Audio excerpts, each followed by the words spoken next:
अभी वीडियो रोकिए और मेरे साथ एक छोटा सा टेस्ट करें। अपने दोनों पैरों को शोल्डर विड्थ पे रखिए और अपने एडी को बिना उठाए नीचे जाने की कोशिश कीजिए। क्या आपकी एड़ियाँ ज़मीन पर है और आपके घुटने अंदर तो नहीं आ रहे? और क्या आप नीचे जाने के बाद बैलेंस बना पा रहे हैं? अगर इनमें से किसी भी एक चीज़ में आपको दिक्कत हो रही है तो आज हम अपने वीडियो में जानेंगे कि आपको डीप स्क्वाट करने में परेशानी क्यों हो रही है। अब जानते हैं टेस्ट कैसे करें। सबसे पहले टेस्ट को सही तरीके से करना बहुत ज़रूरी है। पैर को लगभग शोल्डर विड्थ पर रखें, पंजे थोड़े से बाहर की तरफ हो सकते हैं। अब अपने हिप्स और नी को बेंड करते हुए धीरे धीरे नीचे जाने की कोशिश करें। ध्यान दें कि एड़ी को ज़मीन पर ही रखें। जहाँ तक कंफर्टेबल महसूस हो वहाँ तक नीचे जाने की कोशिश करें। ज़बरदस्ती ज़्यादा नीचे जाने की कोशिश ना करें। अब ध्यान दीजिए, क्या आपकी एड़ी उठ रही है? क्या आपके घुटने अंदर की तरफ गिर रहे हैं? या आपकी कमर गोल हो रही है? या फिर नीचे जाने के बाद आपका बैलेंस बिगड़ रहा है? आइए अब जानते हैं कि डीप स्क्वाट्स में कौन से जॉइंट्स काम करते हैं। सबसे पहले डीप स्क्वाट्स ये सिर्फ आपके घुटनों का टेस्ट नहीं है।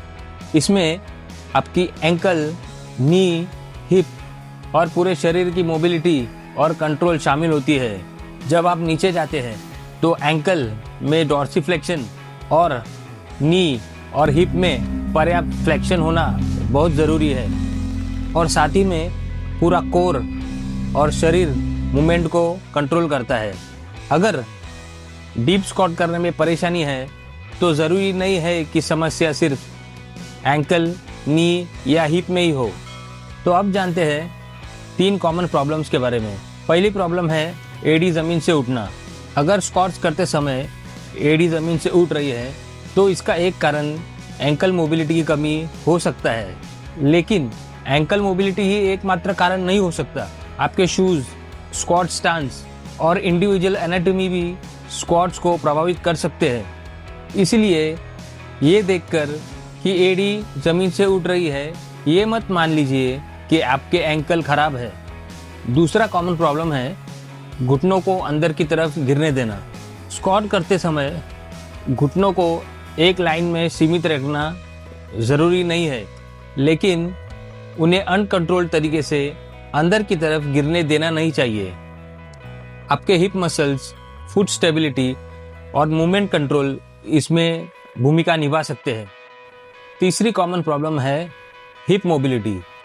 अगर आपके हिप्स पर्याप्त फ्लेक्शन नहीं कर पा रहे हैं तो आपकी स्क्वाट्स की डेप्थ सीमित हो सकती है। लेकिन यहाँ पर भी एक बात समझनी होगी, हर किसी की हिप एनाटॉमी एक जैसी नहीं होती। इसीलिए हर किसी के स्क्वाट्स एक जैसे दिखना ज़रूरी नहीं है। अब एक बार फिर टेस्ट करते हैं। दोनों पैर को शोल्डर विड्थ पर रखें, बॉडी वेट दोनों पैर पर समान रखें, कोर को ब्रेस या टाइट करें और धीरे धीरे से नीचे की तरफ जाए। पंजों को थोड़ा बाहर की तरफ रखें और अब खुद से 4 सवाल करें। क्या आपकी एड़ी पूरी तरह ज़मीन पर है? क्या आप बिना सपोर्ट के नीचे बैठ पा रहे हैं? क्या आपका बैलेंस बना हुआ है? और क्या आप बिना दर्द के वापस ऊपर खड़े हो सकते हैं? एक बहुत ज़रूरी बात, मोबिलिटी टेस्ट का मतलब ये नहीं है कि दर्द को सहकर आपको डीप स्क्वाट्स करने के लिए नीचे जाना है। अगर डीप स्क्वाट करते समय शार्प पेन, चक्कर, इंस्टेबिलिटी या कोई अनयूजुअल सिम्टम महसूस हो तो टेस्ट को तुरंत रोक दे। और अगर दर्द लगातार है तो किसी क्वालिफाइड हेल्थ केयर प्रोफेशनल से असेसमेंट करवाना बेहतर रहेगा। तो अब हम जानते हैं मोबिलिटी इंप्रूव करने के 3 एक्सरसाइज। सबसे पहले पैरों को इस तरह बेंच पर रख दें और धीरे धीरे से अपने नी को अपने पैरों के आगे लेके जाने की कोशिश करें और अपने नीज को हो सके तो पैरों के छोटे छोटे उंगलियों की तरफ उस दिशा में लेके जाने की कोशिश करें और 10 से 15 काउंट होल्ड करें। इसके 2 से 3 सेट करें। इस तरह से हल्का वेट ले लें। वेट्स को इस तरह से पकड़ लें और धीरे धीरे से मूवमेंट को कंट्रोल करते हुए स्क्वाट पोजीशन में जाए और धीरे धीरे से ऊपर खड़े हो जाए।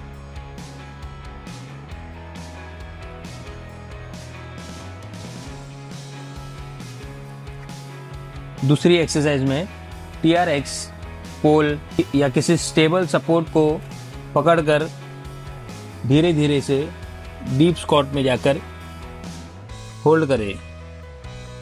20 से 30 सेकंड होल्ड करें और खड़े हो जाए। इसके आप 20 से 30 सेकंड होल्ड के 2 से 3 सेट करें।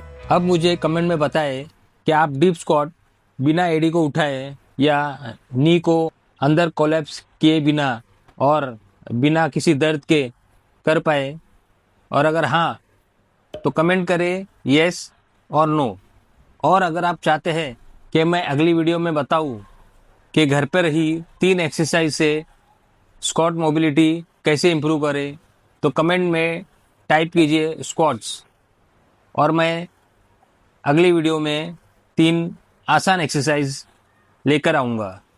अगर वीडियो यूज़फुल लगा हो या कुछ नया सीखने को मिला हो तो वीडियो को लाइक करें, शेयर करें और चैनल फिट विद सुंदर राज को सब्सक्राइब करें। और ये वीडियो अपने उस दोस्त के साथ शेयर करें जिसे डीप स्क्वाट करने में परेशानी होती हो। तो मिलते हैं अगले वीडियो में, तब तक के लिए stay healthy and stay active.